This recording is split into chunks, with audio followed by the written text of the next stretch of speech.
I commute my kids 200 miles a week to get them to the best schools in Chicago. I joined Raise Your Hand during the 2012 budget cuts that slashed a lot of community schools, including where all of my children started. And then I joined the LSC, the local school council, and became the LSC chair because there was a vacancy.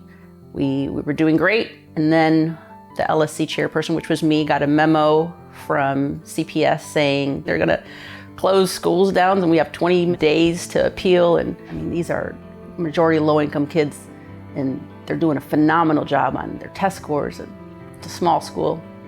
So I prepared my testimony to an almost empty room, which was completely ignored. And I was furious at the response. And of the 4 or 5 people sitting in the room was the Raise Your Hand founder, Wendy Catton. And when she saw me in distress, she came over and said, "You're really passionate about your support for your school and how furious you are of these budget cuts. I think you should maybe bring your voice to Raise Your Hand." And Raise Your Hand has thousands of parents behind it. We need a civil society, we need an educated, empowered, just society, and all of those things cannot happen unless you have a well-resourced public education that every kid has access to. Raise Your Hand has always called for a TIF surplus. A third of the city sits in these TIFs, and yet the city says there's no money to fully fund an adequate public education for every kid in the city. We are strictly opposed to using public dollars for private development when we have unfunded priorities of our children not being placed in people's first interest. And we can't wait another school year. We can't wait another 2 or 3 school years. This needs to get funded now. And the money that we need is sitting in those TIFs. No Cop Academy is a campaign to just say defund from police and fund community, specifically not build what used to be $95 million Cop Academy, but now it's looking like $200 and some million. Let's not put money in towards that. Instead, all these other resources that the community would rather be funded, like schools, neighborhoods, parks. The work is important for many different reasons. I think it's bringing a conversation of what are police really doing and are they actually the best of our resources and our money and time and energy. And I think it's also not only bringing up the conversation, but it also emphasizes that youth voices are not really highlighted very often. No one really thinks about like how even cops in itself being at our school impacts us. And just seeing how No Cop Academy has shaken the city of Chicago and like even had these conversations of getting cops out of schools started. I think having youth there really opened the doors for a lot of new conversations. I've talked to so many people about No Cop Academy. I've brought it into my school. There's stickers in my school of it. I think, yeah, and just imagining that like if we had that at every school, what could we do then? The power that we gain from that. It's not just about one issue, it's about how they all intersect.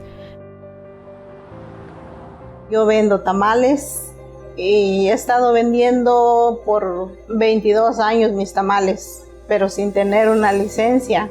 Yo me uní a la organización porque me arrestaron, me quitaron mi comida, mi equipo, mi hielera y me llevaron a la cárcel.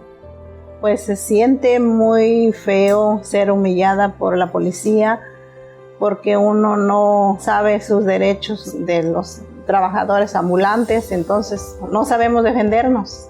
Ese fue el motivo de estar en esta organización.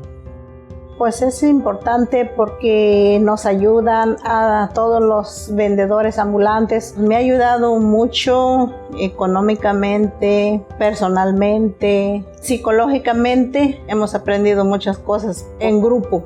Hemos aprendido a ejercer nuestros derechos como trabajadores ambulantes y ahora pues ya me siento más segura, contenta, más feliz. Es importante estar en una organización como esta, para que los otros saquen también su licencia, para no ser maltratados. Y es un gran beneficio para nosotros que no tenemos un negocio grande. Y más que nada, estar unidos. No hubiéramos ganado los permisos ni la licencia si no hubiéramos esta cocina compartida. Esta cocina nos ayudó mucho a todos, no nomás a mí. Yo digo que es fuerza de voz, de lucha. Nuestras luchas están conectadas a la gente a las organizaciones, las redes sociales, en migración, los derechos de las mujeres y el bienestar del mundo.